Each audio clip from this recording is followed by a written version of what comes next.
बच्चों को दुआएं, बड़ों को सलाम। फ़िज़ा है मेरा नाम। यूर वॉचिंग मॉर्निंग विद फ़िज़ा। नाज़रीन, आज 5 फरवरी है और उसके हवाले से हर साल जो है यौम यकजहती ये कश्मीर के हवाले से बनाया जाता है। यौम यकजहती ये कश्मीर के हवाले से इसलिए मनाया जाता है क्योंकि हम पूरा मुल्क जो है ना, हमारे कश्मीरी जो भाई हैं उनके साथ खड़े हुए। हम उनके साथ हर जगह पे स्टैंड करते हैं। उनको हमने अकेला नहीं छोड़ा, हर मामले में उनके शाना बशाना है। और क्योंकि अगर हम देखें ना तो इंडिया जो है ना नाज़रीन, उसके कब्ज़े में जो कश्मीर है वो मकबूजा कश्मीर कहलाया जाता है, जिस पे कब्ज़ा किया गया है। अब वहाँ की जो आवाम है वो उनके साथ रहना नहीं चाहती।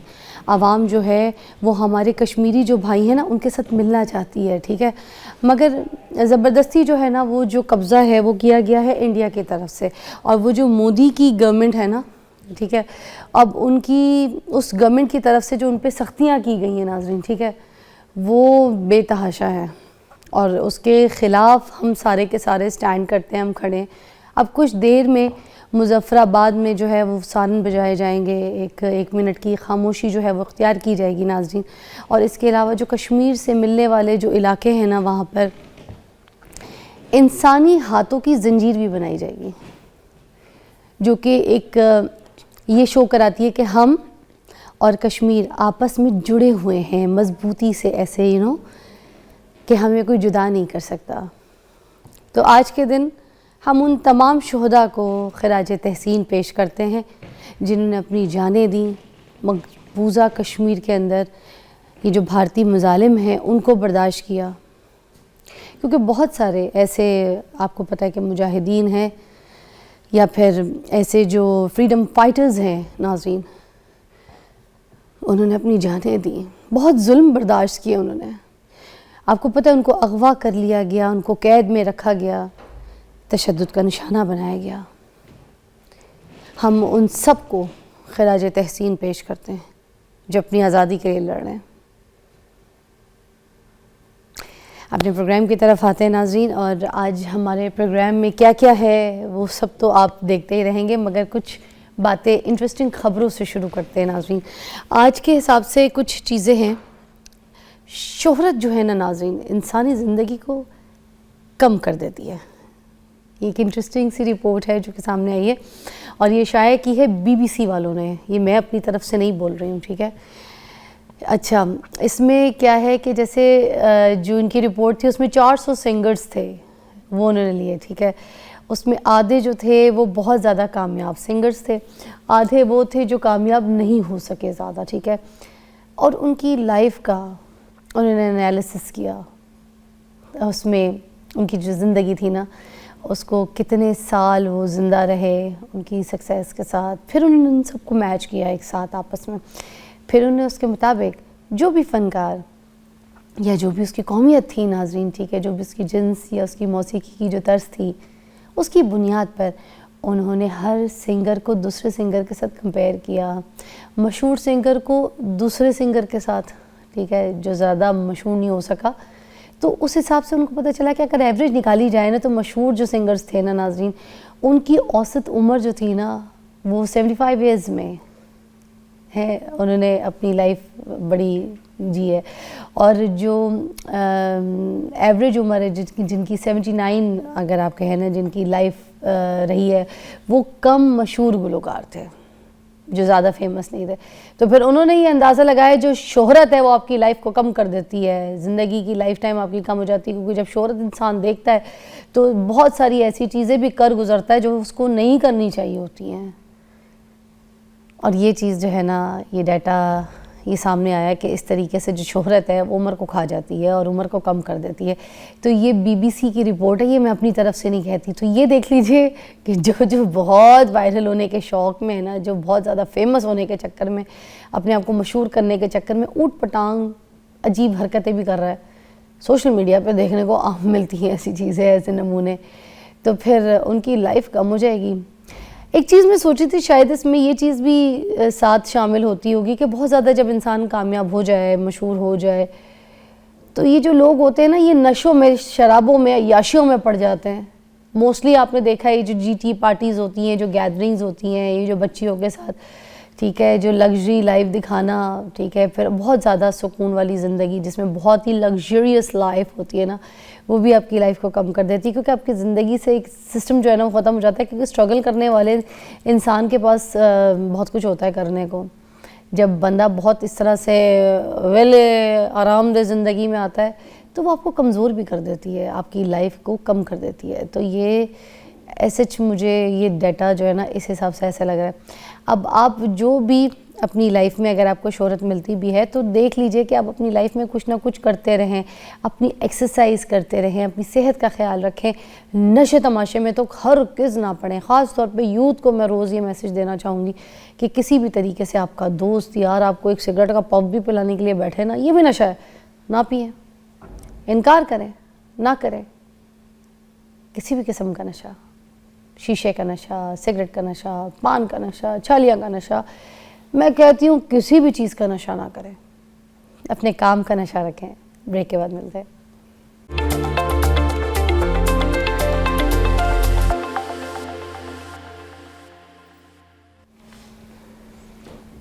Welcome back, you watching morning with Fiza. नाजरीन, अब हम सेहत के हवाले से बात करते हैं। हम गैंठिया के हवाले से अब अपने टॉपिक पे एलैबोरेट करेंगे, बात करेंगे ये क्या होती है गैंठिया, इसके बारे में जो है ना हम जानेंगे। है तो ये कोई जोड़ों की बीमारी, ठीक है, जिसके बारे में हम कई बार वैसे तो शोज़ कर चुकी हूँ, जिसमें जो है ना जोड़ों में कोई पेन शुरू हो जाती हैं, कोई ऑपरेशंस आपको करवाने पड़ जाते हैं, जॉइंट्स रिप्लेस करवाने पड़ जाते हैं। तो क्यों ना हम कोई ऐसी चीज़ के ऊपर बात करें कि इस चीज़ से अगर वैसे ही बचे रहें कि जोड़ों का दर्द हमें हो ही ना, तो वो ज़्यादा बेहतर नहीं है। ऑपरेशन क्योंकि बाद की बात होती है, उससे पहले एहतियात इलाज से बेहतर है, यही सुनते आए। तो वाई नॉट, हम आज एहतियात के ऊपर बात करेंगे। हकीम मुज़म्मिल हुसैन आरिफ साहब हमारे साथ मौजूद हैं और किसी तारुफ के मोहताज नहीं है। तो अल्लाह ताला ने इनको बहुत हिकमत दी है, अल्लाह ताला ने इनके हाथ में बड़ी शिफा दी है और बड़ा इल्म है इनके पास। तो इनका इल्म ज़रा आप तक भी बांटते हैं। अस्सलाम वालेकुम। वालेकुम अस्सलाम वरहमतुल्लाहि वबरकातुहू। आप खैरियत से हैं? बिल्कुल ठीक ठाक सर। इस दफ़ा काफ़ी टाइम के बाद मुलाकात हो रही है आपसे ना। बस वो मसरूफियत के साथ ही आपकी मसरूफियत भी है। चलिए, बहुत शुक्रिया आपके वक्त का, आपके प्यार का, जो आप अपने ऑडियंस के लिए, लोगों के लिए फिक्र में आज हमारे पास दोबारा से मौजूद है। गैंठिया क्या चीज़ है मुज़म्मिल साहब? गैंठिया एक ऐसी जिस्म की तकलीफ़ दे बीमारी है। मैंने बड़ी सारी इसकी तारीफ़ें जो हैं वो पढ़ने की कोशिश की, लेकिन एक तारीफ़ जो है ना उसने मेरे रोंगटे खड़े कर दिए कि ये एक ऐसी बीमारी है, ये बंदे को अपने रब के आगे सजदा नहीं करने देती है। मतलब गैंठिए की जब शिद्दत बढ़ जाती है तो जोड़ जुड़ जाते हैं और घुटनों के जोड़ जो हैं वो इतने ज़्यादा तकलीफ़ में आ जाते हैं कि आदमी कुर्सी पर आ जाता है, पेशानी झुकाने के काबिल नहीं रहता है। और मेरे रब को सजदा बड़ा पसंद है। बड़ा पसंद है। तो आपने बड़ी खूबसूरत बात की है कि आप एहतियात कर लें कि परहेज़ भी ना करना पड़े, इलाज भी तकलीफ़ दे हमें ना करना पड़े। पहले से ही हम एहतियात कुछ इस तरह से कर लें कि हमारे जोड़ भी कायम रहें, हमारे घुटने भी कायम रहें और जिस मकसद के लिए अल्लाह ने हमें बनाया हुआ है हम वो मकसद अपना पूरा कर सकें। आपने कई बार देखा होगा वो चेयर पर बैठ के लोग नमाज़ पढ़ रहे होते हैं, तो मैंने कभी पूछा एक दो से, उन्होंने कहा जी बस कीम साहब अब क्या करें, अब ना हम सजदा कर नहीं पाते।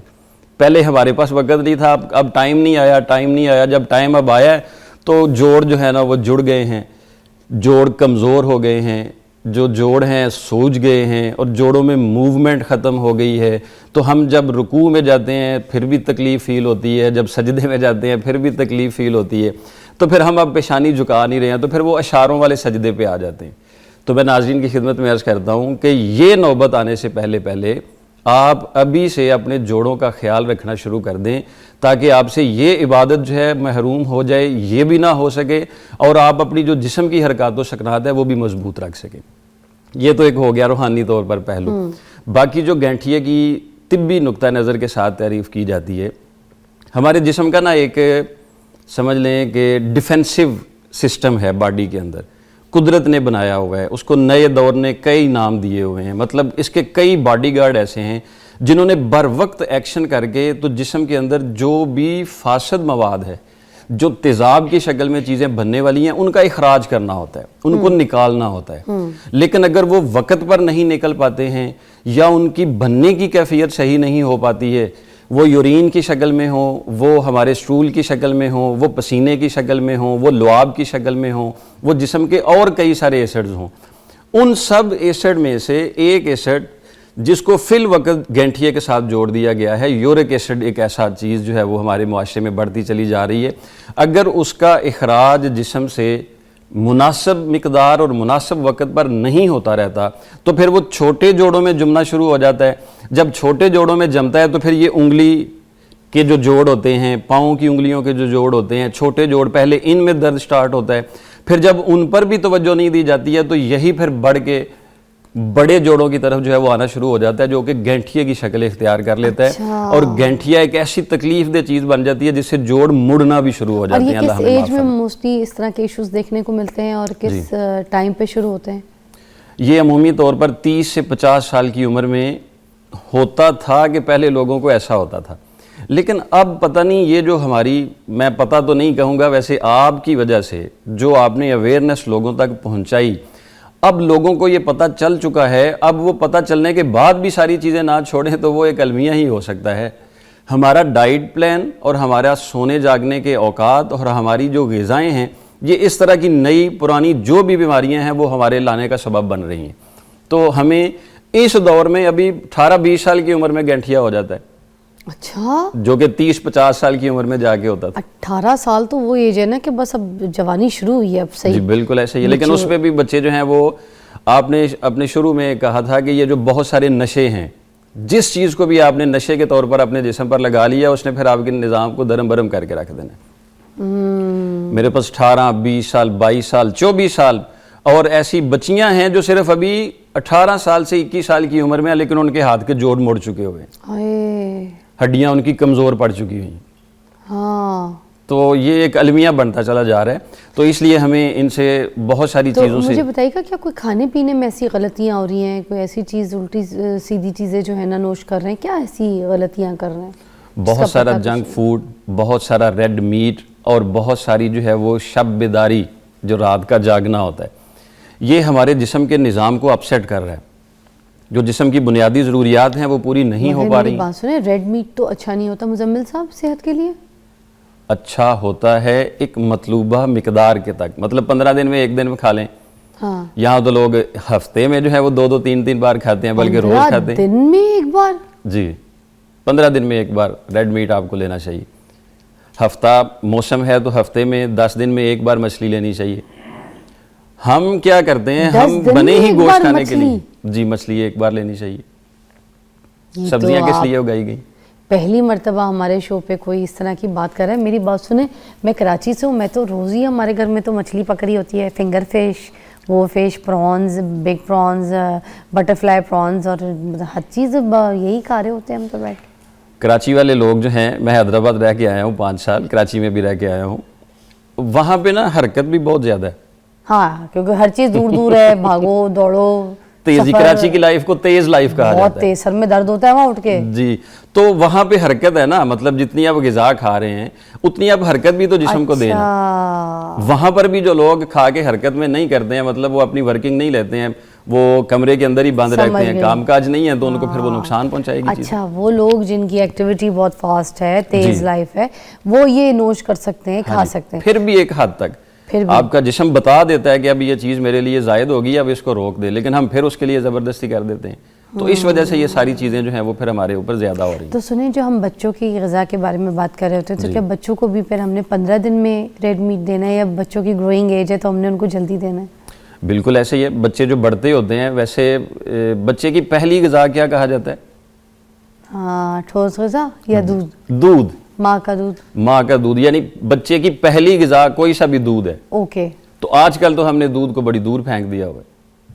हाँ, दूध के तो हम करीब नहीं जाते हैं। नहीं, बिल्कुल ऐसी माँ भी फीड नहीं कराती जी, नहीं करा पाती हैं। तो शुरू से ही जो पहली ग़िज़ा थी, जो हमारे दुनिया में आने के बाद जो पहली ग़िज़ा कुदरत ने हमारे लिए तरतीब दी हुई थी। अब ये खूबसूरत बात है, बड़ी एक टॉपिक अलहदा हो जाएगा, थोड़ा छेड़ दे, बता दे कोई काम। अल्लाह तबारक व तआला ने इंसान का दुनिया के आने के साथ ही अल्लाह करीम ने उसको एक दूध की ऐसी नहर अता फरमा दी जो फ्री है, जिसकी उसको कीमत नहीं देनी पड़ती। अरे वाह, उसका कोई मोल नहीं है, मतलब उसको खरीदना नहीं पड़ता, और अल्लाह ने कुदरती तौर पर उसके लिए एक ग़िज़ा दे दी, मुकम्मल ग़िज़ा। और उसमें भी ये हिकमत ये है कि अभी बच्चा पैदा ही हुआ है, इसकी आंतें इस काबिल नहीं है कि वो दुनिया की ग़िज़ा को बर्दाश्त कर सके, माशाअल्लाह, क्या वो बहुत ज़्यादा तेज़ खुराक बर्दाश्त कर सके। तो अल्लाह तबारक व तआला ने माँ के दूध में ये तासीर रखी, उसमें किसी मिजाज की तमीज़ नहीं है, किसी भी सूरत हाल में हो वो हर बच्चे के मिजाज के मुनासिब आ जाता क्या है। बात आपने बताई है। लेकिन जैसे ही बच्चा दुनियावी ग़िज़ा में आया, मतलब दुनिया की खिजाब में खुराक में आया, तो अल्लाह ने जानवरों में कुछ ऐसे दूध पैदा कर दिए जो हमारी ग़िज़ा बना दी। वाह। एक उधर से ग़िज़ा मिल गई, फिर इधर से ग़िज़ा मिल गई। हमने अपने अमाल की वजह से क्या किया कि वही जो जानवर खालिस तरीन हमें दूध पहुंचाता था, इंसानों के हाथ आया तो वो खालिस नहीं रहा। क्या बात है, बिल्कुल सही। एक ब्रेक लेंगे। मुजम्मिल साहब ने बड़ी एक टेक्निकल बात भी हमारे साथ की है, एक जेन्युइन बात भी की है, और कुदरती माँ के हिसाब से भी। ब्रेक के बाद मिलते हैं।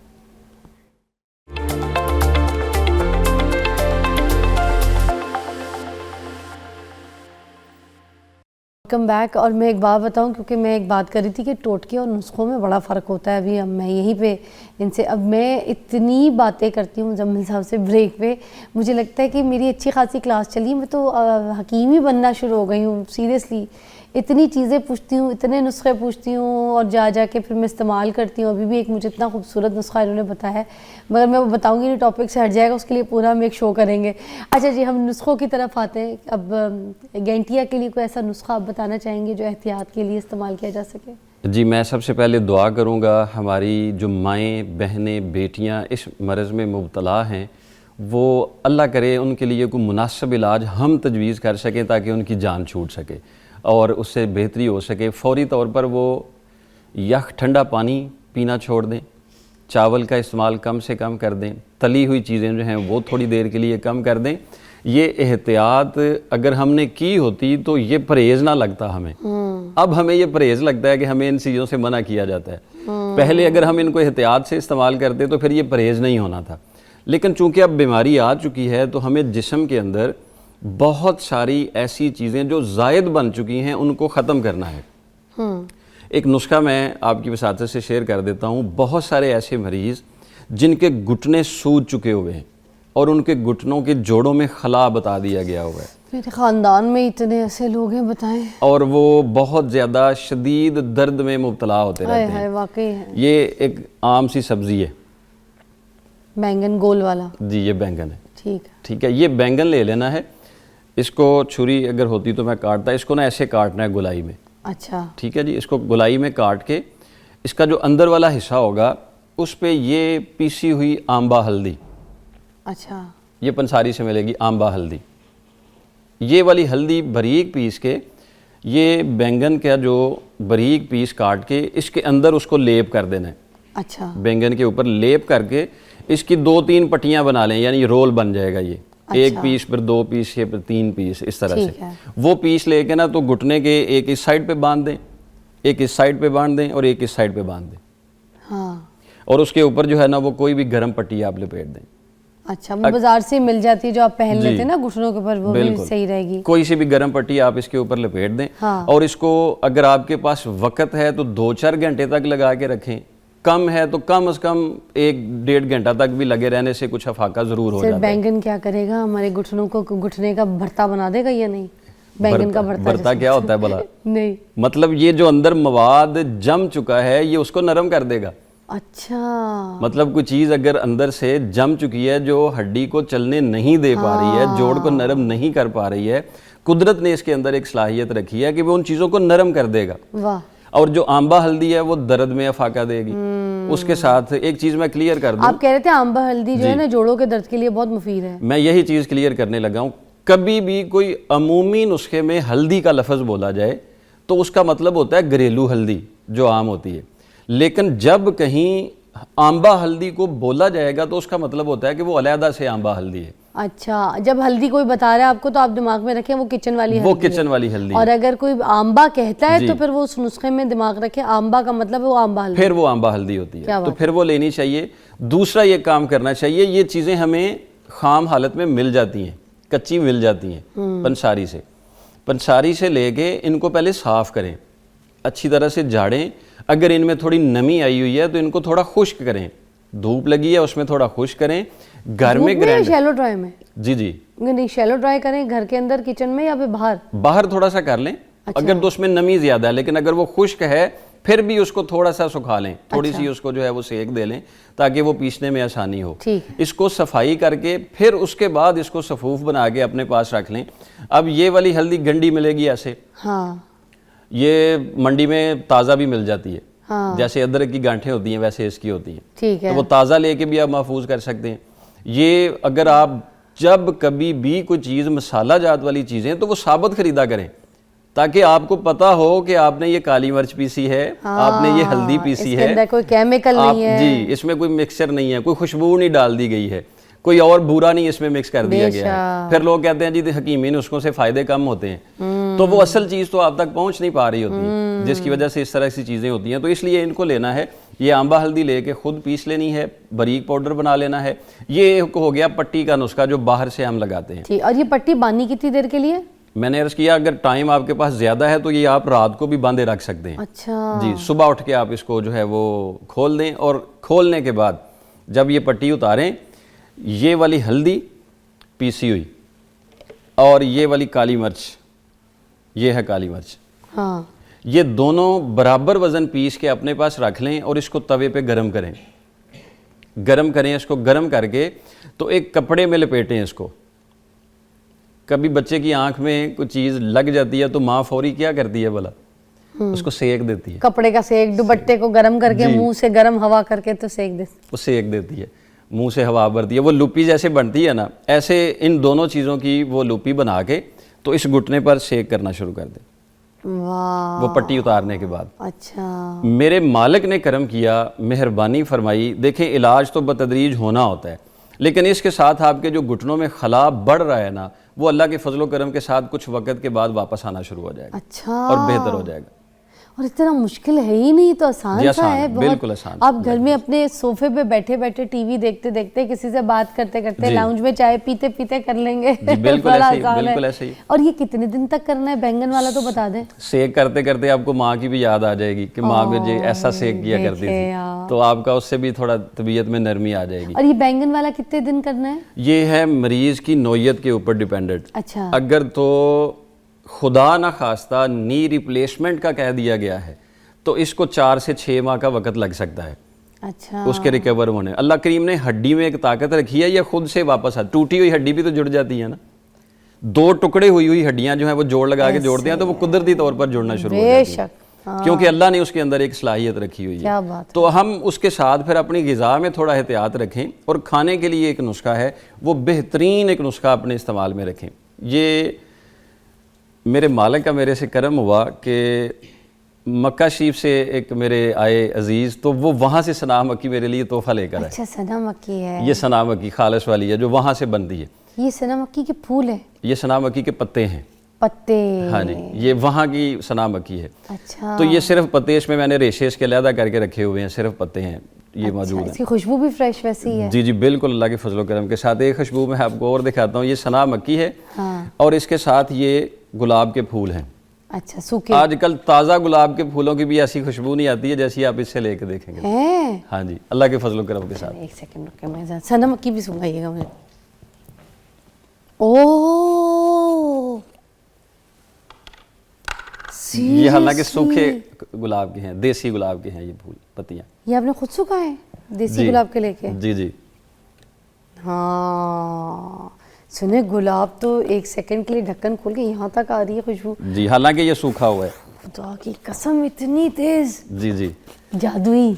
ये 100 ग्राम सना मक्की लेनी है, हाँ, और इसमें 50 ग्राम गुलाब के फूल की जो पत्तियां हैं, देसी गुलाब के फूल की पत्तियां 50 ग्राम ये लेनी है, और इसमें 20 ग्राम सुंड, ये पीसी हुई सुंड है, ये भी मैंने खुद पीस के जो है वो रखी हुई है, पीसी हुई सुंड लेनी है 20 ग्राम, और इसमें 30 ग्राम सुरंजा शीरी, ये मिल जाती है पंसारी के पास, की शक्ल की होती है। हाँ जी, ये 30 ग्राम ये आपने ले लेनी है, और इसमें 10 ग्राम काली मिर्च डाल देनी है। अच्छा, ये जो है ना, ये घर में पीसी नहीं जाती, मुश्किल होती है। हाँ जी, ये बड़े ग्राइंडर से होगी। अच्छा, जो ज्यादा बड़ा ग्राइंडर होगा। अच्छा, घर में अगर चट्टू वटा है अच्छा, जो हावन उससे दस्ता करके है, फिर पीसें? पहले उसको थोड़ा सा इसको कूट लें, फिर उसको आप ग्राइंड करेंगे, बड़े आसानी से हो अच्छा, जाएगा। मेरा तो ग्राइंडर बढ़ गया इसकी वजह से।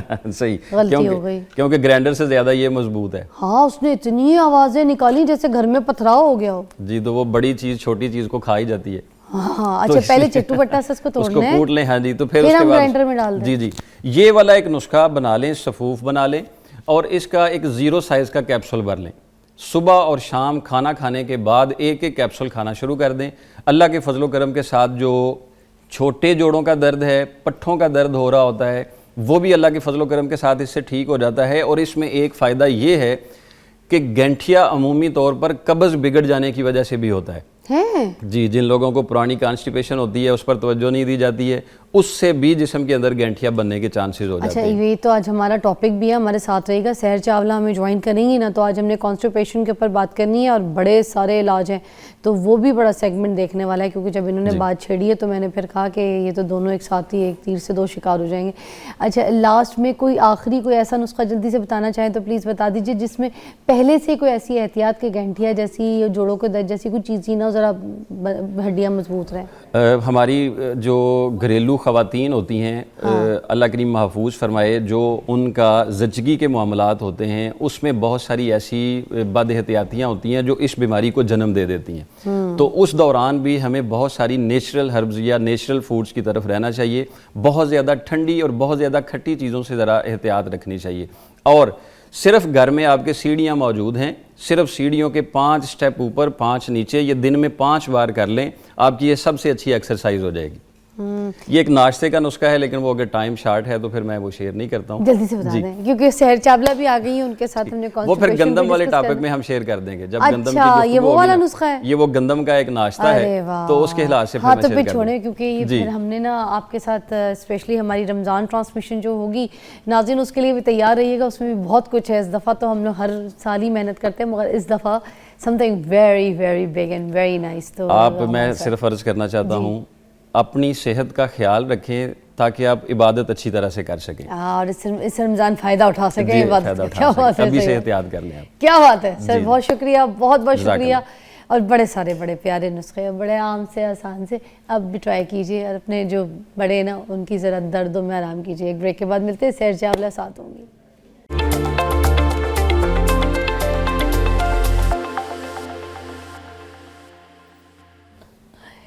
Welcome back, you watching morning with Fiza. नाज़रीन, ज़बरदस्त मेहमान मेरे साथ मौजूद हैं जिनके आप बड़े फ़ैन गिरफ्तार हो चुके हैं, उनके स्टाइल के, उनके बोलने के, उनकी चीज़ों के, जिस तरीके से वो आपको लॉजिक समझा देती है ना, मुझे लगता है आपको समझा ही देती है और आपको समझना ज़रूरी है। आज हम बात करेंगे सहर चावला से, और वो है कॉन्स्टिपेशन। एक ऐसा टॉपिक है जो मुझे लगता है this is very hot topic for everyone, क्योंकि इसको लोग डिस्कस करना मुनासिब नहीं समझते, इसको डिस्कस करने में बहुत शर्मिंदगी महसूस करते हैं, ख़ास तौर पे मर्द हज़रात। तो मैं बात की बात करूँगी, औरतें इसको तो डिस्कस करना, कॉन्स्टिपेशन की बात नहीं बतानी किसी को, ये नहीं बोलना कि मुझे कॉन्स्टिपेशन की मरीज़ हूँ। आपको प्रॉब्लम है, आपको इशू है, अगर आपने बोल दिया कि मुझे इसका इशू है, कहीं जाके मैं कुछ खा नहीं पा रही है, मैं ये नहीं लूँगी या मैं वो नहीं लूँगी, किस लिए नहीं लूँगी, अगर कह दिया, इसमें कोई शर्म वाली बात थोड़ी है। इट जस्ट लाइक कि आपको कोई चीज़ है एंड देन आप उसकी ट्रीटमेंट ले रही हैं। तो कॉन्स्टिपेशन कोई शेम चीज़ नहीं है जिसमें आपको बताते हुए शर्मिंदगी हो। प्लीज़, अब तो अवेयरनेस आपको हासिल करनी चाहिए। Talk about everything, what you having issues in anything. तो सहर से बात करेंगे। सहर, ये मैं सही कह रही हूँ? बिल्कुल सही कह रही हैं Fiza, and I am so glad कि हम आज बैठ के इस टॉपिक पे बात कर रहे हैं। उस दिन मैं किसी सेटिंग में बैठी हुई थी और वहाँ पे भी हमारे बड़ी काबिल एक होस्ट भी हैं और रिलीजियस स्कॉलर भी हैं, तो वो यही बता रहे थे, मैं इतना इम्प्रेस हुई। वो कहते हैं कि जी मेरे दोस्त हैं, ठीक है, अंग्रेज़, और वो पूछते हैं अपने बच्चों से, जब वो बाथरूम में हो ज़रूर बाहर ही मेक्स श्योर कि वो पूछें, बेटा आपने पूप नॉर्मल किया है, आपको नॉर्मल आया है। मतलब मैं यहाँ से इस बात से बात स्टार्ट करना चाहूँगी कि अपने बच्चों पे ध्यान रखें। यहाँ पे कोई नहीं पूछेगा डेली बच्चों से, I can bet on it, शायद ही कोई पूछता हो। आप डेली अपने बच्चों से पूछें कि वो तो इनफैक्ट कह रहे थे कि अपनी वाइफ से भी पूछता हूँ because I consider her my responsibility कि ये आपका सेहत का पेट हिस्सा है। सेहत का हिस्सा है ना, क्योंकि जब आपकी तबीयत खराब होती है सबसे पहले आपका गट खराब होता है। कॉन्स्टिपेशन कोई बीमारी नहीं है, कॉन्स्टिपेशन एक सिम्टम है जिसके पीछे बहुत सारी बीमारियां हो सकती हैं। लेकिन अगर आपको कॉन्स्टिपेशन सिम्टम है तो डेफिनेटली बॉडी में कोई प्रॉब्लम चल रही है। वो प्रॉब्लम हाजमे के सिस्टम की भी हो सकती है, कोई बड़ी बीमारी भी हो सकती है, कोई विटामिन या मिनरल छोटी सी डेफिशिएंसी हो सकती है जिसका नॉलेज लेके आप अपने आप को ठीक कर सकते हैं। कॉन्स्टिपेशन को आप इग्नोर नहीं कर सकते। क्रॉनिक कॉन्स्टिपेशन आपको आंतों के कैंसर तक पहुंचा सकती है। अब आपको पता कैसे लगेगा कि आपको कॉन्स्टिपेशन है?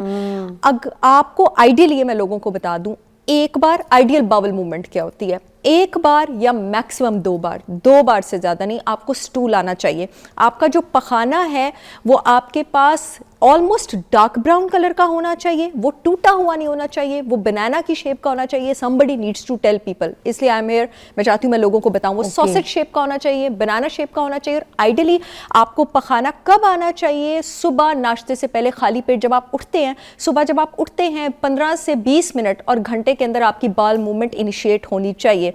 वो लोग जिनको खाने के फौरन बाद पखाना आता है, आपके हाजमे का सिस्टम तेज़ नहीं है, वो नॉर्मल नहीं है, वो अच्छी बात नहीं है। इसका मतलब है कि पैंक्रियाटिक एंजाइम्स की कमी है। अगर आपको स्टूल जो है एक दिन छोड़ के एक दिन आता है तो आपको प्रॉपर कॉन्स्टिपेशन का प्रॉब्लम है। आप यकीन करें फिजा, उस दिन मैं एक ऑनलाइन कंसल्टेशन करी बच्ची की, 21 साल की, मेरी तो बच्ची लग रही थी, बहुत छोटी मुझसे। तो वो कहती, मैंने उसको कहा बेटे आप स्टूल नॉर्मल पास करती हैं रोज़? तो कहती है जी डॉक्टर साहब स्टूल नॉर्मल ये हफ्ते में 2-3 बार। तो मैंने उसको कहा बेटा ये नॉर्मल, यूनिवर्सिटी गोइंग बच्ची है, पढ़ी लिखी बच्ची। मैंने कहा बेटे ये नॉर्मल नहीं है। तो अगर पेरेंट्स रोज़ इंक्वायर करें तो कम से कम बच्चों को ये तो पता होना नॉर्मल है। लेकिन 21 साल के लोगों को तो मैं खुद ब्लेम करूंगी, इतना नॉलेज है, आपको खुद भी पता होना चाहिए कि आपके साथ क्या हो रहा है और क्या नहीं हो रहा। अच्छा, हम आपकी कॉल शामिल करेंगे, but let her complete first, because ये इंपॉर्टेंट चीज़ें सुन लीजिए, तो उसके हिसाब से आपकी कॉल्स का हम जवाब भी देते रहेंगे साथ साथ। मैं रीजंस बताना शुरू करूँ कॉन्स्टिपेशन के? पहले आप बता दें तो फिर हम कॉल्स लेंगे। अच्छा, तो ये वाले रीजंस हैं। न्यूट्रिशनल डेफिशिएंसी सबसे पहले आपके पास क्या हो सकती है? जिंक की कमी हो सकती है, विटामिन B1 की कमी हो सकती है। आपका जो पैरासिम्पैथेटिक सिस्टम है ना, रेस्ट एंड डाइजेस्ट, B1 चाहिए होता है उसको पेरिस्टाल्सिस के लिए। पेरिस्टाल्सिस आप क्या कहते हैं? आंतों की वो रिदमिक मूवमेंट, सुरीली मूवमेंट, यानी एक रिदम है जो पखाने को मूव करती है और आपके एनस तक ले जाती है ताकि आप उसको एक्सपेल आउट कर सकें, खारिज कर सकें। इसको पेरिस्टाल्सिस कहते हैं। पेरिस्टाल्सिस को विटामिन B1 चाहिए होता है। अक्सर लोगों में B1 की कमी के साथ, और अक्सर लोगों को जिनको कॉन्स्टिपेशन के साथ एंग्जाइटी होती है ना और आप टांग हिलाते रहते हैं, आपको B1 की कमी होती है। क्योंकि B1 की कमी से, मैं आपको ऐसे मजे की बातें बता रही हूँ कि आपको कहीं और पता नहीं लगेगी। इसी तरह टांग हिला हिला के बात करते हैं, बैठे होते हैं टांग हिला हिला के बात, और साथ कॉन्स्टिपेशन भी, एंग्जाइटी भी है, क्योंकि ये बातें ये निशानियां बेटा, ये सीखने वाली चीजें सुनो। क्योंकि ये मैंने 13 साल से पेशेंट देख देख के इकट्ठी की, आपको किसी बुक में नहीं मिलेंगी। वो इतने सारे केसेस देख लिए, इसलिए मैं समरी आप लोगों के सामने लेकर आती हूँ। It is a data for me in my mind over here. अगर आपको कॉन्स्टिपेशन भी रहती है, एंग्जाइटी भी रहती है, मोस्ट प्रोबेबली आपको विटामिन B1 की कमी है। अगर एंग्जाइटी भी रहती है, रात को नींद भी नहीं आती है, लेकिन ये रेस्टलेस लेग सिंड्रोम नहीं है, टांग नहीं हिलाते रहते हैं, तो हो सकता है आपको मैग्नीशियम की कमी हो। अगर आपको कॉन्स्टिपेशन है, आपने कौन से वाला मैग्नीशियम लेना है? आपने मैग्नीशियम सिट्रेट लेना है। मैग्नीशियम सिट्रेट भी ले सकते हैं, मैग्नीशियम लैक्टेट, एस्कॉर्बेट, इसका आप मिक्सचर भी ले सकते हैं। सॉरी, ग्लाइसिनेट सिर्फ रिलैक्सेशन के लिए होता है। वो आपके बाल मूवमेंट को, सिट्रेट और लैक्टेट खासकर आपके बाल मूवमेंट को अफेक्ट करता है। अच्छा, जिंक की भी सिंथेटिक सप्लीमेंट की बहुत सारी फॉर्म्स मार्केट में अवेलेबल है। कॉन्स्टिपेशन के लिए आप कौन सी लेते हैं? आप जिंक कार्नोसिन लेते हैं। और जिंक कार्नोसिन, अगर आपको बहुत सा कॉन्स्टिपेशन है ना, आप बेशक 50 मिलीग्राम की डोज में स्टार्ट कर देंगे। आपने एम्प्टी स्टमक लेना होता है। B1 भी आपने एम्प्टी स्टमक लेना होता है। B1 कम से कम आप 1000 माइक्रोग्राम, मिलीग्राम नहीं, माइक्रोग्राम की डोज में स्टार्ट करते हैं। और मैग्नीशियम आप रात को सोने से पहले स्टार्ट करते हैं। और ये पेट की ड्राइनेस को भी खत्म करता है। ये ड्राइनेस को भी खत्म। अच्छा, कॉन्स्टिपेशन ना मोस्टली आपके पास होती ड्राई बॉडी में है। चाइनीज मेडिसिन कहती है कि कॉन्स्टिपेशन मिक्स ही ड्राई बॉडी के साथ होती है। चाइनीज मेडिसिन आपके पास कहती है जिसको स्टूल टूट टूट के आता ना, ये ड्राई बॉडी है। ऐसे लोगों को फिर आप डेयरी भी देते हैं, ऐसे लोगों को आप गंदुम भी देते हैं ताकि जिस्म के अंदर की खुश्की भी जाए, मॉइस्चर। याया की कॉल है, कराची से शामिल करेंगे। अस्सलाम वालेकुम याया। कैसी हैं आप? मैं आपसे नाराज हूँ, कितने दिनों के बाद कॉल किया आपने, किधर थे? आप यकीन करें Fiza, literally I tried to call so many times, but आपको पता है तमाम चैनल को रहता है, लेकिन इत्तेफाक से आपसे कॉल कनेक्ट नहीं होती इस वजह से। लेकिन आपका शो जरूर देखता हूँ, आपकी बात भी सुनता हूँ, आपकी पार्टनर्स को भी अप्रिशिएट करता हूँ। और हमारी डॉक्टर साहिबा तो यकीन करें कि इतने दिल से समझाती है ना, और मुझे लगता है कि जब लोग इनकी बात नहीं मानते तो ये बड़ा वो होती है, दिल में वो करती है कि लोग मैं इतना समझाती हूँ, लोग हमारी बात क्यों नहीं नहीं मानते। मतलब ये नॉर्मल डॉक्टर नहीं, ये ऐसी डॉक्टर है जो माशरे को बाकी कुछ ना कुछ देना चाहती है। तो मैं हमेशा अप्रिशिएट करता हूँ इनको, बड़े दिल से बात करके। अच्छा, मेरा डॉक्टर से सवाल ये है, डॉक्टर साहब मुझे ये बताइए कि एक पपीता जो होता है वो क्या कॉन्स्टिपेशन रिलीज करने के लिए इस्तेमाल किया जाता है? सवाल क्या है, अमेजिंग क्वेश्चन, क्या सवाल क्या है, आपको पता है ये मेरा सवाल भी था।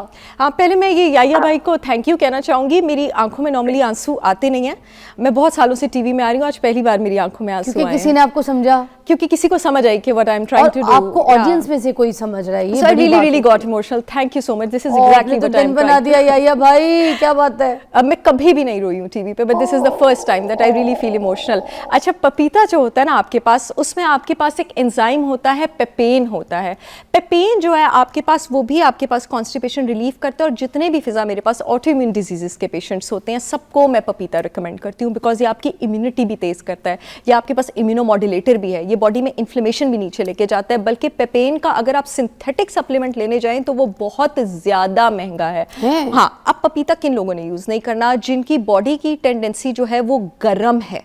गरम जिन लोगों की बॉडी की टेंडेंसी है वो आपको कैसे पता लगेगा? जिनको खाने के फौरन बाद स्टूल आ जाता है, जो लोग ज़रा आतिश मिजाज हैं, मेरी तरह मुझे पपीता जो है वो सूट नहीं करता। मुझे ऐसा लगता है कि मेरी बॉडी की, जिन लोगों की हार्ट बीट नॉर्मली तेज़ रहती है, कुछ लोग होते हैं ना जिनकी नेचुरली पल्स जो है वो थोड़ी स्लो रहती है, कुछ लोगों की पल्स नेचुरली तेज़ रहती है। जब मैंने चाइनीज़ मेडिसिन पढ़ना शुरू की, मैंने अपनी बॉडी की टेंडेंसी भी पढ़ना शुरू की, मेरी पल्स नेचुरली थोड़ी सी तेज़ रहती है और थोड़ी आतिश मिजाजी भी है and all of that, you know. तो जिन लोगों की नींद बहुत ज़्यादा कच्ची होती है, इन लोगों को नॉर्मली, मैं पपीता खाऊं मेरे पेट में फ़ौरन दर्द शुरू हो जाता है, एक्सपेरिमेंट डन, प्रूवन। लेकिन जिन लोगों को दर्द हो रहा है, जिन लोगों को दर्द हो रहा है, ये एक साइन है कि आपको rest everybody can take it, rest everybody can take it, it's amazing. अच्छा, इसकी एक और चीज़ है, ये मुझे बता देगा मिथ है या नहीं, कि कहते हैं पपीते को रात को इस्तेमाल करना होता है, शाम या रात वाले टाइम पे इस्तेमाल करना चाहिए, ये रात को अच्छा काम करता है, इसमें कैसे चाहिए? उसकी रीज़न ये है कि ये आपके पास जो इंटेस्टाइनल पेरिस्टाल्सिस है ना, वो जो आपकी आंतों की मूवमेंट है, जो आपके पास स्टूल एक्सपेल करती है, उसको आपके पास बेटर करता है।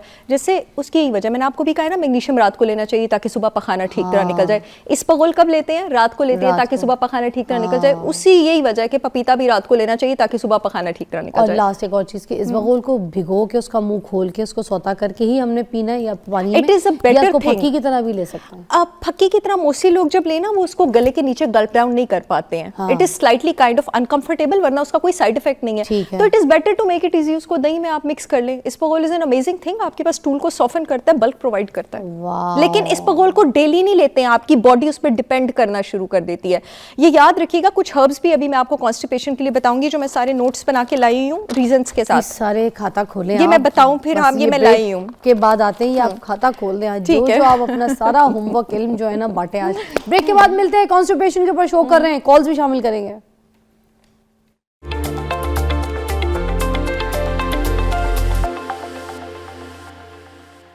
Welcome back. कॉन्स्टिपेशन के हिसाब से कुछ ऐसे खाते हैं जो कि खोलने लगे हैं, इसको सुनिएगा, ये सारी आपके लिए इम्पोर्टेंट है। ये सब वो चीज़। जी फिजा, मैं 8 में नोट्स बना के लाई हूँ ताकि मैं कोई पॉइंट मिस ना कर दूँ। मैं 8 टॉप हर्ब्स बताने लगी हूँ विद साइंटिफिक रीजंस, जल्दी जल्दी, जो कॉन्स्टिपेशन को क्योर कर सकती है। Number 1 is carom and ajwain with the reasons. Fibre में बहुत ज़्यादा रिच है, इसमें कंपाउंड होता है आपके पास थाइमॉल। थाइमॉल आपके पास स्टमक एसिड को मुनासिब लेवल्स पे लेके जाता है ताकि वो प्रोटीन को ठीक तरह डाइजेस्ट कर सके। कॉन्स्टिपेशन की एक बहुत बड़ी रीज़न आपके पास ये होती है कि आपके पास प्रोटीन डाइजेस्ट नहीं हो पाता। उसके साथ साथ जो थाइमॉल है आपके पास, वो पेंक्रियास से कार्बोहाइड्रेट, प्रोटीन और फैट को डाइजेस्ट करने वाले एंजाइम्स की सिक्रीशन इंक्रीज करता है, जो एजवाइन में होता है। एजवाइन में एक और कंपाउंड होता है कार्वाक्रॉल। कार्वाक्रॉल आपके पास उन बैक्टीरिया के साथ फाइट करता है जो mostly constipation related bowel diseases में होते हैं, जैसे ई कोलाई और सैल्मोनेला। दूसरी हर्ब है हमारे पास, ये सारी किचन में मौजूद हर्ब्स हैं जो मैं बता रही हूँ और आपको ये चीज़ें नहीं पता। दूसरी हमारे पास सौंफ, फेनल। फेनल में एनीथॉल होता है, ये आपके इंटेस्टाइन, स्मॉल और लार्ज, दोनों इंटेस्टाइन के मसल्स को रिलैक्स करता है। और अगेन कॉन्स्टिपेशन की एक बहुत बड़ी रीज़न, ये मैं आपके शो में पहले बता चुकी हूँ, बाइल की कमी भी होती है। बाइल आपके पास वो डाइजेस्टिव जूस है जो जिगर से सिक्रीट होता है। फेनल आपके पास बाइल फ्लो को इंक्रीज करता है। बाइल का काम होता है आंतों को लुब्रिकेट करना। ये भी जो हम चाइनीज मेडिसिन की बात कर रहे थे कि हॉट और ड्राई बॉडी में कॉन्स्टिपेशन होती है आपके पास, तो जब आंतें लुब्रिकेट हो जाए ना, वो बॉडी ड्राई नहीं रहती है, फेनल आपके पास ये काम करता है। नेक्स्ट फेनल में आपके पास इंसॉल्युबल फाइबर होता है जो आपके पास बल्क प्रोवाइड करता है स्टूल को। थर्ड आपके पास इस्पगोल है। इस्पगोल को आयुर्वेदा में गुरु कहा जाता है हैवी नेचर का फॉर गट। इससे कॉन्स्टिपेशन को क्योर करता है। जितनी भी मैं हर्ब्स के नाम ले रही हूँ, किसी को भी आपने ज़ाब्ता हयात नहीं बनाना, आप इनका चूरन इस्तेमाल कर सकते हैं। बहुत सारी अच्छी पाकिस्तानी ब्रांड्स इन चूरन को कॉन्स्टिपेशन रिलीफ पाउडर्स के नाम से भी हो सकते हैं सेल कर रही हूँ, आप वो भी चेक कर सकते हैं। लेकिन इनको कभी भी 2 महीने से ऊपर कंसेक्टिवली इस्तेमाल नहीं करना, आपका बावल इस पर डिपेंड करना शुरू हो जाएगा। 2 महीने बाद 1 महीने के लिए डिसकंटिन्यू करना है, ठीक है। और इस रोल तो आपने वैसे क्या अल्टरनेट डेज? हाँ, अल्टरनेट डेज पे। अच्छा जी, चौथी आपके पास हर्ब है मिंट। मिंट में एक तो आपके पास विटामिन सी का होल कॉम्प्लेक्स होता है। विटामिन सी 5 चीजों से मिलकर बनता है। मिंट में भी विटामिन सी होता है? मिंट में भी विटामिन सी होता है। इतनी सारी चीजों में विटामिन, फालसों में विटामिन, अमरूद में विटामिन सी होता है, गोभी में विटामिन सी होता है। अच्छा खैर, विटामिन सी आपके पास जो है उसमें एक चीज़ होती है फिजा, बावल फ्लेवोनाइड फैक्टर। जो बावल फ्लेवोनाइड फैक्टर है ना, गट से रिलेटेड जितने भी डिजीजेज हैं उनका इलाज है। मिंट में आपके पास अक्सर कॉन्स्टिपेशन, आपके पास विटामिन B9 फोलेट की कमी से होती है। Mint is folate rich. अगर कॉन्स्टिपेशन फोलेट की कमी से है उसको भी ट्रीट करेगा। मिंट में मेंथॉल होता है जो एंटी स्पाज्मोटिक है, स्मॉल इंटेस्टाइन लार्ज इंटेस्टाइन के मसल्स को रिलैक्स करता है, बॉडी के एंटी पेन मैकेनिज्म्स को एक्टिवेट करता है। मिंट में आपके पास मिथाइल एसीटेट होता है। IBS रिलेटेड कॉन्स्टिपेशन का ये बहुत बेहतरीन इलाज है मिथाइल एसीटेट। और आपके पास अगेन कार्बोहाइड्रेट, प्रोटीन और फैट को डाइजेस्ट करने वाले एंजाइम्स की सिक्रीशन इंक्रीज करता है। Number 5 is ginger.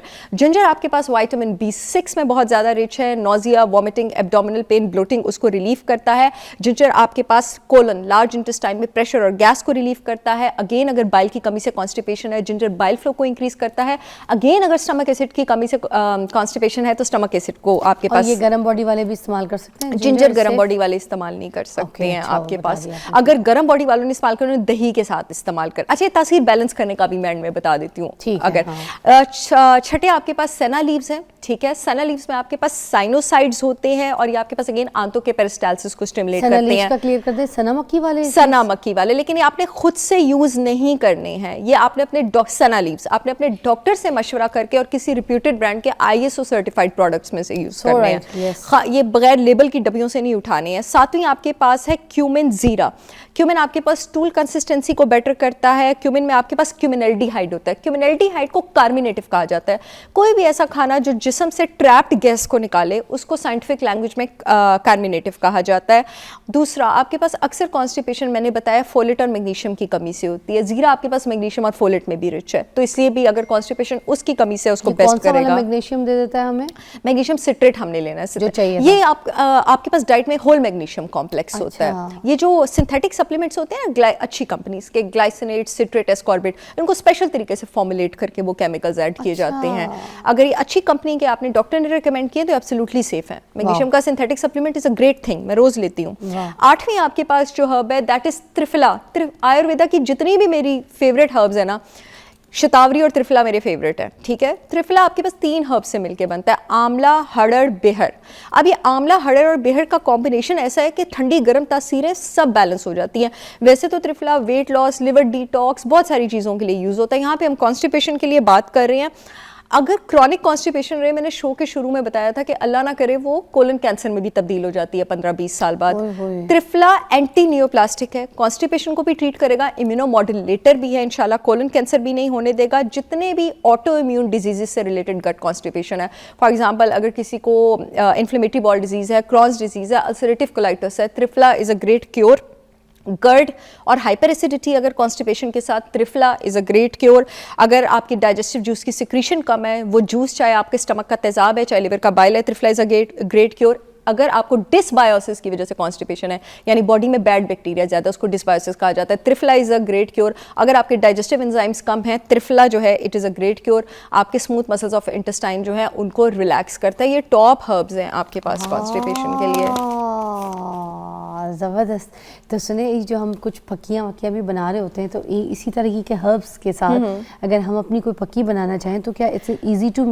I would really suggest कि इतनी अच्छी हमारे पाकिस्तान में ऑर्गेनिक ब्रांड्स हैं, आप सर्च करें, रीजनेबल प्राइस में हैं। आप सर्च करें कि कौन सी ब्रांड किसी ऑथेंटिक इंसान की, उसको क्या वाकई उस सब्जेक्ट का नॉलेज है, उसको पता है वो काम क्या कर रहा है। तो काम करती हैं, आपने भी तो इतनी अपनी नॉलेज के साथ अपने ब्रांड को प्रमोट किया है चीज़ें। हाँ जी, अगर वो और मेरे प्रोडक्ट्स पे ISO सर्टिफाइड हैं, थैंक यू फॉर मेंशनिंग। तो जिस जिसके ISO सर्टिफाइड हो, फूड अथॉरिटी से अप्रूव्ड हो, जिसको पता हो कि मैं काम क्या करूँ, गो फॉर दैट। चाहे मैं चाहे कोई और, if you think there's somebody else। बात उनके कहने का मतलब ये है कि जो सही सर्टिफाइड चीज़ें हैं उनको इस्तेमाल करें, जो सही ऑथेंटिक लोग आपको बता रहे हैं उन लोगों की बात को अमल करें, इसमें कोई बुराई नहीं है। वाकई अपनी सेहत को देखें पहले। अच्छा, कॉन्स्टिपेशन के लिए अब एक तो ये आपने मुझे बता दिया कि कोई सही ब्रांड या सही चीज़ों की अगर आपको कोई मिल जाती है तो वो आप कर सकते हैं, मगर जैसे ये सना मक्की का आपने मुझे बताया, सना मक्की ख़तरनाक क्यों हो जाती है लोगों के लिए, इसको रेकमेंड करके भी लोग डर रहे होते हैं, ये क्या वजह होती है? एक्सीलेंट क्वेश्चन, बिकॉज ये हाइपोकेलीमिया कर सकती है। हाइपोकेलीमिया का मैं मतलब पोटेशियम की कमी जिस्म में, बहुत ज़्यादा लॉस ऑफ इलेक्ट्रोलाइट कर सकती है। अगर पोटेशियम की कमी हो गई, कुड़ल्लें पड़ जाएंगी, हार्ट फेल हो जाएगा। पोटेशियम की ज्यादती से भी हार्ट फेल हो सकता है, पोटेशियम की कमी से भी हो सकता है। अच्छा, तो इसीलिए सना मक्की, आपको याद है जब कोविड आया था, लोगों ने बगैर सोचे समझे, पंजाबी का वर्ड बोल रही हूँ, अन्नेवाह सना मक्की का उन दिनों याद है कुछ भी फैल जाता था, फिर लोग सब कुछ उसी को शुरू कर देते थे। कुछ भी, मुझे याद है मैंने उन दिनों प्याज महंगी हो गई थी। हाँ, मैंने, मुझे याद है घर में बैठ के फिर सना मक्की पे वीडियो की थी और मैंने लोगों को रोका था। उन दिनों मैंने अपना नया पेज बनाया था, लेकिन फिर भी काफी रीच चली गई थी, लोग बाज आ गए थे। अच्छा, तो मुझे याद है मैंने 2020 में वीडियो की थी, हाइपोकेलीमिया हो जाएगा, बाज आ जाओ। वही वाली बात आज करी, खुद से नहीं यूज करना। अच्छा, हमारे तो पता नहीं पाकिस्तान में, मैंने कहा हट के भी थोड़ा सा कॉन्स्टिपेशन से बात करूं, कभी कोई हमें तरबूज से डरा देता है कि ये मत खाओ, कभी हमें कोई कहता है खरबूजा ना खाओ। अच्छा, उसकी भी मैं रीजन बताऊं। लोग कहते हैं ना तरबूज के साथ आप पानी ना पिएं, ये नहीं है कि वो कोई जादुई डेंजरस, तरबूज के साथ अगर आप पानी पिएंगे तो वाटर ओवरलोड की वजह से आपको डायरिया हो सकता है। जब वो इतना सारा वाटर जाएगा ना, तो वो बिकॉज तरबूज इज ऑलमोस्ट 97-99% वाटर, उसके साथ आप और भी पानी पिएंगे तो डायरिया ही होना है आपको। लास्ट सवाल, फिर हम इसको सेगमेंट को क्लोज करेंगे। मुझे सिर्फ ये बता दीजिएगा कि जैसे कि अगर ये जो प्रोबायोटिक्स का, क्योंकि आपने पिछला शो किया था, ये मैं अपनी रिसर्च के लिए भी आपसे पूछ रही हूँ कि क्या प्रोबायोटिक्स को भी अगर इस्तेमाल किया जाता है, जिन लोगों को कॉन्स्टिपेशन है, उसके साशे वगैरह इस्तेमाल करते हैं, तो क्या is it good for them? I love this question. कुछ लोगों को प्रोबायोटिक से ज़्यादा कॉन्स्टिपेशन हो जाती है। अच्छा, ये किन लोगों को हो जाती है? याद है हमने सीबो की बात की थी लास्ट टाइम, जिनकी छोटी आंत में बैक्टीरिया ज़्यादा हो। अब सीबो को टेस्ट करने का भी तरीका है, अगर आपको प्रोबायोटिक लेके कॉन्स्टिपेशन हुई है ना, इसका मतलब है आपकी छोटी आंत में बैक्टीरिया ज़्यादा है, आपने प्रोबायोटिक नहीं लेनी है। अच्छा, इससे बहुत सारे, और जितने मेरे पास पेशेंट्स आते हैं ना कॉन्स्टिपेशन के, अक्सर को सीबो होता है, उनको प्रोबायोटिक से कॉन्स्टिपेशन हो जाती है, उनकी प्रिस्क्रिप्शन में मैं नहीं डालती फिर। जबरदस्त, थैंक यू सो मच, बहुत ज़बरदस्त डिटेल सेगमेंट है। उठा लीजिएगा सोशल मीडिया से, आपको पता चलेगा कि कॉन्स्टिपेशन होती क्यों है और इसका इलाज क्या है। मिलते ब्रेक के बाद।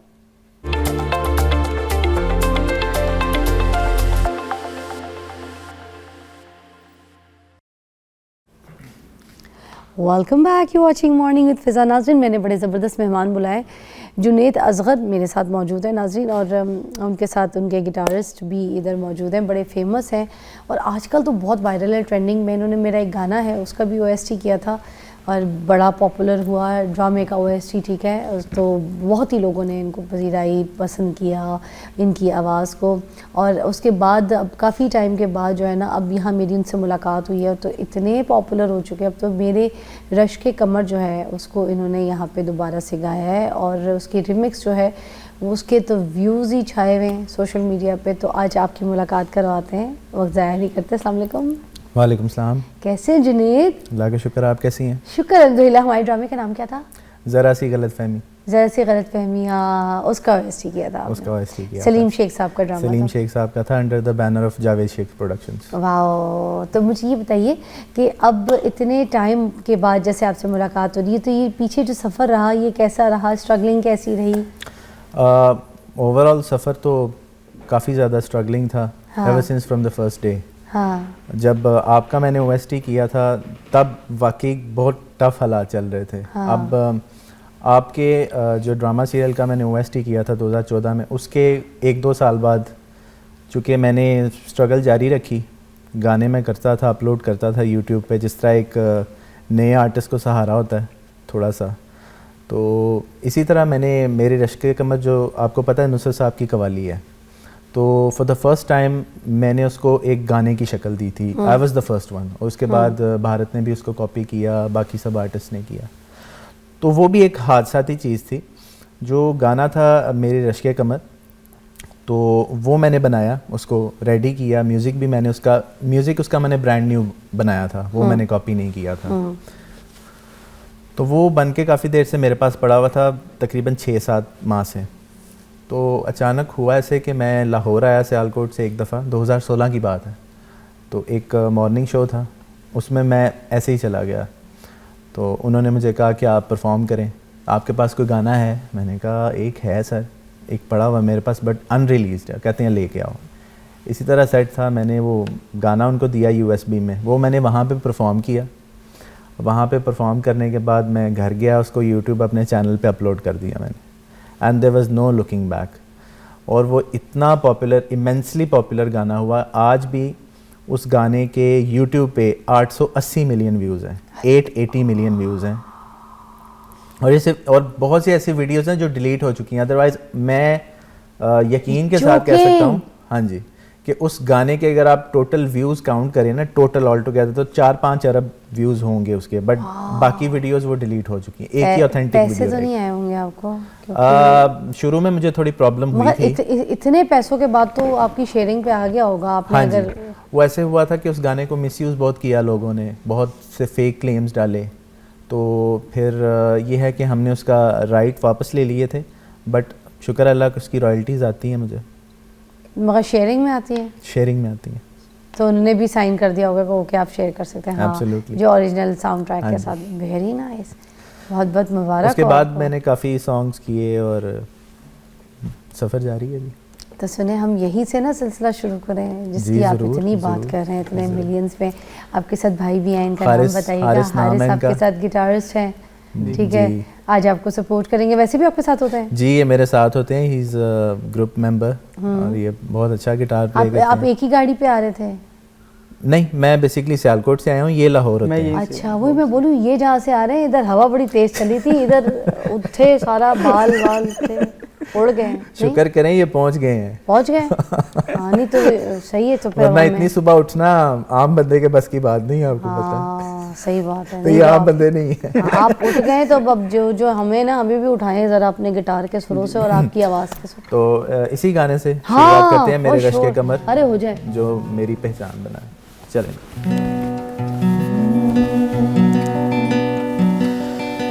मेरे रश के कमर, तूने पहली नजर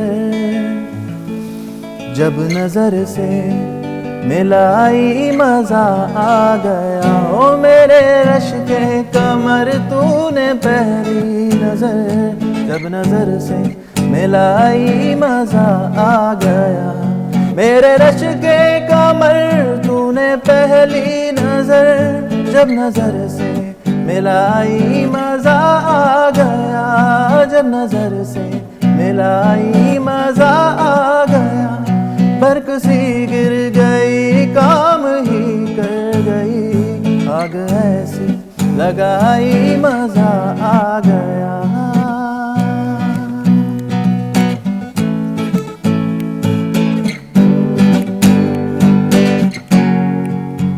ओ बेहिजाबाना वो सामने आ गए, बेहिजाबाना वो सामने आ गए, और जवानी जवानी से टकरा गई।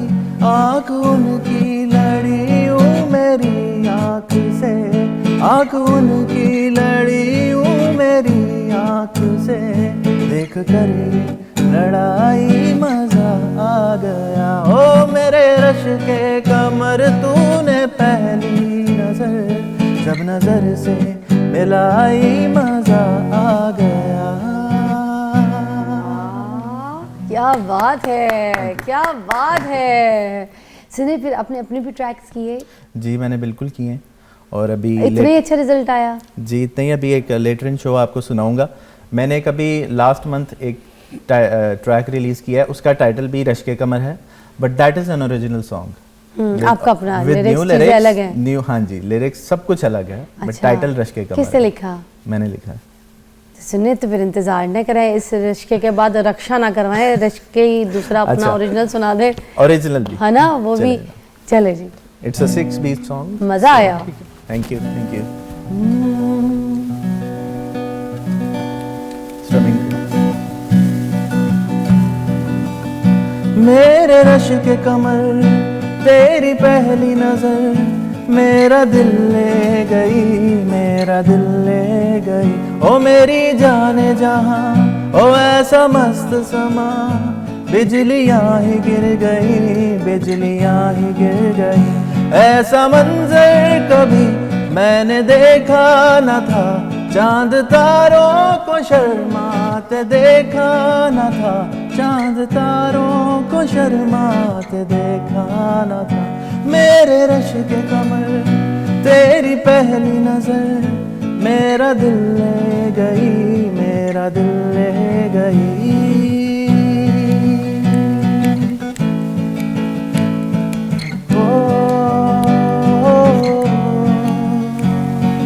होठों पे हो तेरे नाम मेरा, सांसों पे हो एहसास तेरा, जितना भी जीवन है पास मेरे, जीऊंगा अब तेरे साथ में। शर्मा गई मेरी बातों में, चांदनी सी इन रातों में, बस थोड़ी सी मुलाकातों में दिल फंस गया है हालात। तू जो मिल जाए तो हर खुशी वार दूं, तेरे कदमों में सारा जहां वार दूं, ये जहां वार दूं मैं सारे का सारा। मेरे रश के कमर तेरी पहली नजर, मेरा दिल ले गई, मेरा दिल ले गई। वाह वाह वाह, ये मेरा अपना गाना है। वाह आप तो बहुत अच्छा गाते हैं भाई। थैंक यू वेरी ये मच। तो आप वक्त के साथ साथ थोड़ा पॉलिश बहुत ज़्यादा हो गए हैं। ऑब्वियसली वक्त के साथ साथ आवाज़ भी वो नहीं तो होती। आपकी एक बात मैं लोगों को बताना चाहूँगी, क्योंकि आपकी प्रोफाइल में है कि आपने जो आपका उस्ताद है वो यूट्यूब है और गूगल है, तो आपने इधर ही इलेक्ट्रॉनिक मीडिया से वो डिजिटल दौर है, आप मुझे बताएं वाकई आपके उस्ताद यही है, असल में यूट्यूब है? उसकी शॉर्ट स्टोरी ये है कि 2010 में मैं लंदन था, चूँकि मेरी एजुकेशन वहाँ की है, तो 2010 में मैंने लाइव परफॉर्मेंसेस शुरू की ऐसे ही छोटे छोटे लेवल से। तो फिर मैंने इसमें सर्च करना शुरू किया कि यार मुझे अपना गाना बनाना है। तो 2011 में मैं एक वहाँ के एक लोकल प्रोड्यूसर थे, उनके पास गया। उन्होंने मुझसे क्या नाम है उनका? I don't remember the name. बता दे। नहीं सीरियसली मुझे नहीं पता, याद नहीं है मुझे। अच्छा।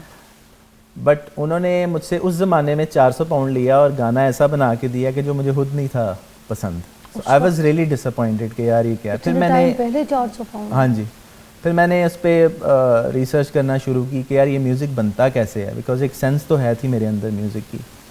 फिर मुझे पता चला कि यार आजकल डिजिटल मीडिया है और सॉफ्टवेयर बेस्ड म्यूज़िक अब चलता है। तो फिर मैं वहाँ से करता फिर आप तक पहुँचा, OSTs तक पहुँचा, फिर रश के कमर तक पहुँचा, फिर आगे फिर मैंने काफ़ी काम किया। वाह, तो आपकी फैमिली सपोर्ट है आपको, फादर वगैरह की तरफ से? They like you to mother do father this to singing? अब फैमिली मेरी छोटी सी थी, मदर फादर नहीं है अब इस दुनिया में। अल्लाह उनको जन्नत नसीब करे। सो प्रीटी मच कि अब अकेला ही सफ़र जारी है। एक भाई हैं बट वो काफ़ी बिजी होते हैं अपने बिजनेस में एंड स्टफ, सो खुद ही चल चलिए रहे आप हैं। मुझे अपनी बहन समझें, और जब आपने कोई नया गाना लॉन्च करना है, कोई आपको किसी भी किस्म की हेल्प चाहिए, अपने हमारे प्लेटफॉर्म से ही लॉन्च करना है। एग्जैक्टली, ठीक है जी, मेरी पूरी टीम सुन रही है। कोई आपका नया गाना आता है, आपने एक मैसेज मानना है, उसकी लॉन्चिंग इधर से होनी है। डन जी, ठीक है? इंशाल्लाह। तो ये मेरे भाई के लिए प्लेटफॉर्म है, और हम you. आपको बहुत सारी बेस्ट विशेस। आपके उठने का शुक्रिया। अब जब आप वापस जाएंगे तो मुंह इस तरफ करके जाइएगा ताकि आपके बाल तो सेट हो जाएं। किधर क्या यार, तोड़ा मुंह एंजे अगे जाके केंज है। अल्लाह हाफिज भाई। क्या यार बाल की क्या मसला था, किस